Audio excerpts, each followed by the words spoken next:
Well, good morning. Jill Franken with the City of Sioux Falls Health Department and the Emergency Operations Center for the city. A couple of updates I want to let you know about. Yesterday, the governor made an announcement on 2 executive orders that impact our community. The first was an update to her original executive order that offered guidelines for what South Dakotans shall do due to COVID-19.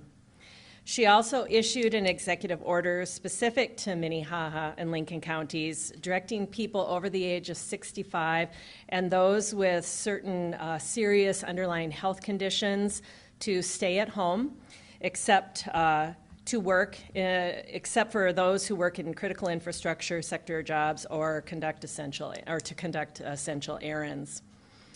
So what we're doing today now is we're reviewing the governor's executive orders to make sure that the city's existing ordinance, as well as our Safer at Home proclamation, align well. And so those are things that we're working on today and just understanding.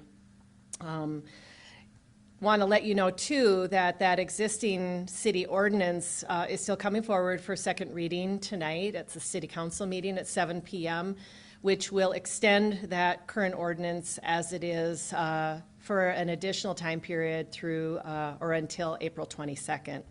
So that'll be coming forward tonight. I think this morning the most important thing for all of us to understand as a community, whether it's through our city ordinance action or whether through a proclamation or through, importantly, the governor's executive orders, it's really the most important underlying factor in all of that is the importance of social distancing right now.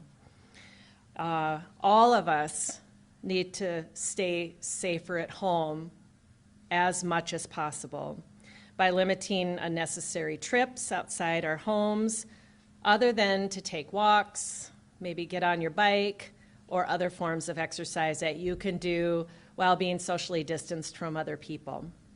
We need to support businesses that are promoting social distancing right now.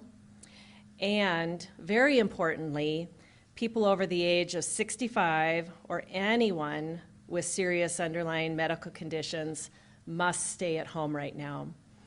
Those are the most important things that I want to convey this morning, is that all of these, whether they're orders or proclamations or ordinance, all have that theme. We've been saying it over and over, is that we need to be staying at home right now. There's clear evidence that that is happening. You know, for my own personal example of that, if I am getting my groceries and I am waiting for my pickup of my groceries, I see far fewer cars in the parking lot than I did even a few days ago, or the last time I picked up my groceries. And so I think it's that kind of evidence that I'm seeing, along with things that we're monitoring, like traffic counts and things of that nature, that are telling us that people are doing the right thing. We just need you all to do even more of that right now. So as absolutely much as possible in the days and few weeks to come, we need you to continue that effort so we can continue to mitigate the spread and dampen that curve of cases in our community. So that's my main message for today. It's a message that you've continued to hear often, but it cannot be said enough right now. So thank you. Questions? Well, first of all, I'm starting to see people with masks. Mm-hmm. Are you seeing this, and is this encouraged? Yes, we are starting to see people wearing, cloth face coverings.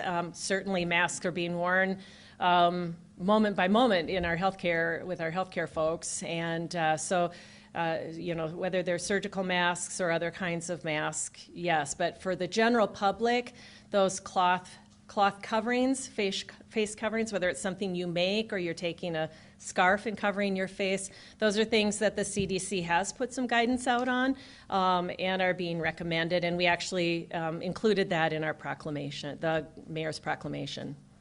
One last question. The mayor talked about weather.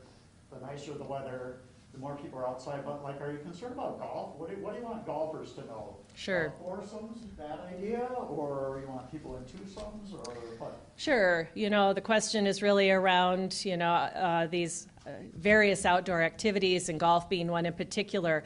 I know that the golf courses are taking very specific, I've talked to several people who run golf courses or are part of managing a golf course, and in particular, those activities can be very solitary. And given the right set of measures that are taken place to socially distance while you're doing those kind of activities, it's certainly very possible. I know, for example, that they're requiring single people to take a golf cart, so you can't have two people on a golf cart. That they're recommending not coming into the clubhouse, but rather doing your transaction online to pay for your round, for example.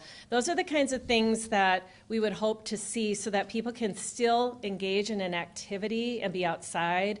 That is so important for us as people in Sioux Falls or South Dakotans to be able to, this is springtime and this is when we start getting out, right, and getting outside. And so we want people to do that. It's so important for our mental well-being, but it's so important that we are not doing it, in groups of people. And so if you're engaging in, 2 to 4 people golfing, just make sure you're socially isolating yourself throughout the round. And that's very easy to do if you're all on a golf cart or walking your clubs down the fairway. That's the same as for biking. If you're out biking on the bike trail, stay apart from each other. Make sure you're giving plenty of clearance for someone who's walking on the bike trail, as well as you as a walker giving clearance to the bikers when they're on the bike trail. And when you're out walking in your neighborhood, make sure you're not walking in large groups of people, keeping yourself apart from each other, but perhaps far, so that you can still engage in the conversation with someone that's 6 feet or more from you. And so those are the things that we need to make sure we're abiding by, and then avoiding groups of no more than 10 people. That's really important right now, and making sure that you're maintaining that 6-foot distance when you do engage in any activities that are more than just a couple of people. So those to answer your question.